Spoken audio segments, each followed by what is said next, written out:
their invest in open and unsafe area.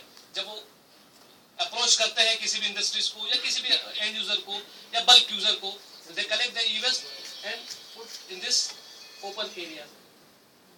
उसके बाद उनका मेन मोटो है कि उसमें से प्रीशियस मेटल निकालना। अब उनकी 3 प्रोसेस होती है इस प्रीशियस मेटल को निकालने के लिए। या तो वो हैमरिंग करेंगे, या उसे फायर करके उसे जलाएंगे, या एसिड वॉश करेंगे। क्योंकि ये निकालने का प्रोसेस है। आज केबल है, केबल में से अगर एल्यूमिनियम या कॉपर निकालना है तो उसका प्लास्टिक अलग करना है, सिर्फ जलाने के अलावा कोई तरीका ही नहीं।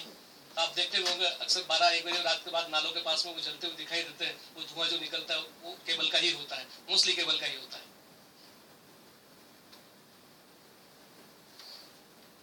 To get precious metal from by the hammering, firing, and acid wash.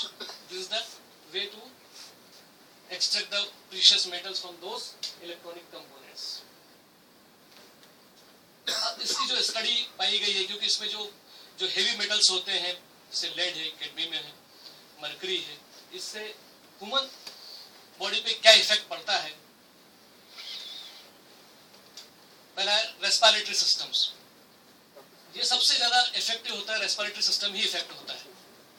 Breathlessness, asthma, even करेजन्स ऑफ लंग्स, और once it develop it will develop to the cancer. एक बार ये चीज हो गई तो डेफिनेटली जो तो उसे कैंसर होना ही है। एक मैं वीडियो भी आपको दिखाऊंगा कि इन्फॉर्मल सेक्टर जो पीसीबी बोर्ड होते हैं वो किस तरह से बंद कर रहे हैं और किस तरह से टॉक्सिक फ्यूम वो इनहेल कर रहे हैं। और उनका इंटरव्यू भी दिखाऊंगा। जब उन्होंने इंटरव्यू दिया तो उन्होंने क्या कहा कि साहब पहले तो आंखों में जलन होती थी, लेकिन अब तो बहुत नॉर्मल लगने लग गया, अब हमारी हैबिट हो गई। अब कोई नया व्यक्ति आता है तो उसे लगता है, अदरवाइज हमें तो इसका असर भी नहीं होता है। तो ये प्रोसेस ज्यादा दिन तक नहीं चल सकती है। ये ह्यूमन हजार्ड, मतलब ह्यूमन हेल्थ के साथ बहुत बड़ा जो है तो नुकसान है।